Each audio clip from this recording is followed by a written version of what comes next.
हम शायद नानदा सुनावा अच्छा लगे तो लाइक कर जो सब्सक्राइब कर जो ज्यादा से ज्यादा शेयर कर जो कमेंट में लिख कर ये बता जो किस शौक लगे लिखे भी तो मन का ठापड़े भाई किस शौक लगे नीम की डाले पर मारो नीम पड़ो नीम के डाले पर मारे रकड़ी पड़ी रखिया पर मारा नानदा थारे रे बिना रखिया पर मारा नानदा थारे रे बिना रे बारा मामा रे बिना तारे रे बिना रे बारा मामा रे बिना रे पटड़ी पड़गी रे मारा नानदा तारे रे बिना रे पतड़ी पड़गी रे मारा नानदा तारे रे बिना नीम की डाले पर मारे चूनड़ पड़ी नीम की डाली पर मारे चूनड़ पड़ी रखिया गोडुर मारा नानदा थारे रे बिना रखिया गोडुर मारा नानदा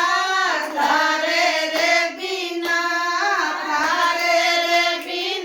रे बारा मामा रे बिना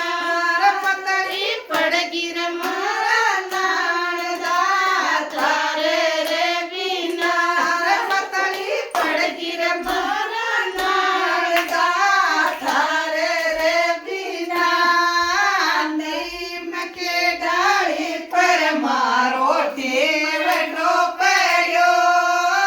नीम के डाली पर मारो टेवटो पड़ो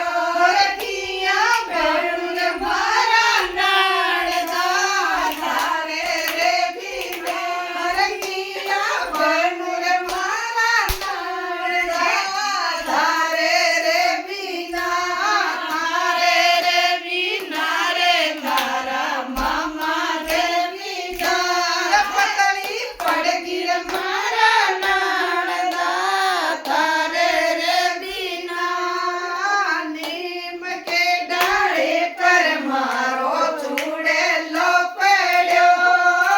नीम की डाली पर मारो चूड़े लो पड़ो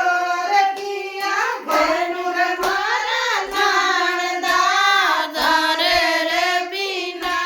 रखिया बेनुर मारा नानदा थारे रे बिना रे तारा मामा के बिना रे पतली पड़गी रे मारा नानदा थारे रे बिना रे पतली पड़गी रे मारा नानदा थारे रे बिना राधे राधे जय श्री कृष्ण।